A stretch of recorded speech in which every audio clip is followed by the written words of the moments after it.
नमस्कार, मैं हूं आलोक जोशी और आप देख रहे हैं बिज अड्डा। और बिज अड्डा में आज हम चर्चा करेंगे एक ऐसी कंपनी की जिसका कारोबार परेशानी में चल रहा है, जो लगातार घाटे में चल रही है, लेकिन जिसके शेयरों में लोगों की दिलचस्पी कम होने का नाम नहीं ले रही है। हर कुछ दिनों के बाद एक कोई खबर आती है, कोई चर्चा आती है और उसके बाद इस कंपनी के शेयर चलने शुरू हो जाते हैं। आज तो जबरदस्त एक तरह से कहेंगे धमाका हुआ है।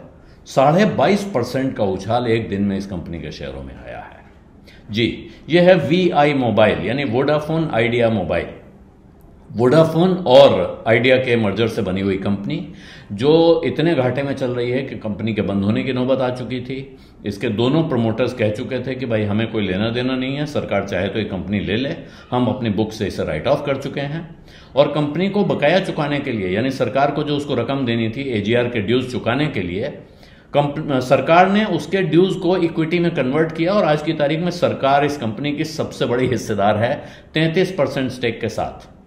और आज जबरदस्त उछाल, 22.5% का उछाल आया और कंपनी के शेयर, वोडाफोन VI के शेयर 16 रुपये 22 पैसे पे जाके बंद हुए, जो कि पूरे 22.5% का उछाल है एक दिन में। और वजह क्या बताई जा रही? वजह बताई जा रही है चर्चा थी बाजार में। अब ये वजह का मतलब, बाजार में जिस वजह से शेयर चल रहे हैं वो ये है कि बाजार में चर्चा थी कि शायद एलन मस्क की स्टारलिंक के साथ वोडाफोन का करार होने की तैयारी है, या भारत सरकार अपनी हिस्सेदारी एलन मस्क के स्टारलिंक को बेच सकती है। एलन मस्क की स्टारलिंक कंपनी दुनिया भर में सैटेलाइट कनेक्टिविटी प्रोवाइड करती है, ब्रॉडबैंड कनेक्टिविटी सैटेलाइट के जरिए। साथ में वो सैटेलाइट के जरिए चलने वाली मोबाइल टेलीफोनी भी देने की तैयारी कर रहे हैं। और भारत सरकार से उनकी बात चल रही है और खबर ये है या चर्चा ये है कि उन्हें जल्दी ही भारत सरकार से इसके लिए हरी झंडी मिल सकती है। और इसके साथ ये बात इसलिए आ रही है कि VI मोबाइल एक ऐसी कंपनी है जिसका अभी इस तरह के कारोबार में कोई दखल नहीं है। एक तरफ जियो और दूसरी तरफ एयरटेल, ये दोनों उसी तरह का ब्रॉडबैंड देने की तैयारी में जोर शोर से लगे हुए हैं और उन दोनों के पास अपने अपने नेटवर्क हैं। लेकिन अगर स्टारलिंक भारत आने की तैयारी कर रहा है, जिसके लिए उसको सरकार से मंजूरी मिल सकती है, ऐसी चर्चा है, तो उसके पास यहाँ भारत में एकमात्र जो पोटेंशियल कैंडिडेट है जिसके साथ वो टाई अप कर सकता है, वो है VI। और इसी तरह की सर्विस शुरू करने की कोशिश में अमेजॉन भी है। तो अमेजॉन और स्टारलिंक दोनों के लिए ये एक संभावित साझेदार हो सकता है।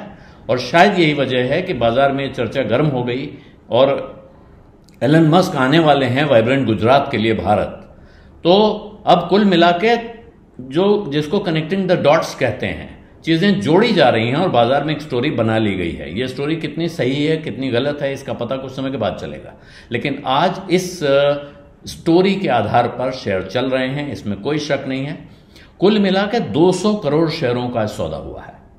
इनमें से 55 करोड़ की तो डिलीवरी हुई है, बाकी F&O में हैं जो सेटल हो जाएंगे। लेकिन 55 करोड़ की डिलीवरी बेस्ड ट्रेडिंग, जो कि एवरेज वॉल्यूम है पिछले कुछ समय का, वो 5 करोड़ के आसपास का है। तो 10 गुना वॉल्यूम के साथ शेयर में ये उछाल आया है। इसकी वजह से लग रहा है कि इस तेजी में कुछ दम है और टेक्निकल चार्टिस्ट हिसाब लगाने लगे हैं कि अब ये शेयर और कहां तक जा सकता है। 17 रुपए का रेजिस्टेंस दिखा रहे हैं, 12 रुपए का सपोर्ट दिखा रहे हैं। उनको लगता है अगर 17 रुपए पार कर गया तो फिर वो और तेजी से चल सकता है। तो साल का अंत, आखिरी दिन VI ने जबरदस्त उछाल के साथ किया है। साथ में उम्मीद जगा दी है उन लोगों के मन में जो इस शेयर में पैसा लगा के बैठे हुए हैं या जो लोग इस समय पैसा लगा रहे हैं। लेकिन इस उम्मीद के साथ ये सावधानी बरतनी बहुत जरूरी है कि बाजार में इस तरह की कहानियां आती हैं, इन कहानियों के साथ शेयर चलने लगते हैं और उसमें कई बार ऐसा भी होता है कि लोगों को हाथ जलाने पड़ते हैं। इसलिए यहां सावधान रहना बहुत जरूरी है। बिज अड्डा में आज इतना ही। अब इजाजत दीजिए। धन्यवाद, नमस्कार।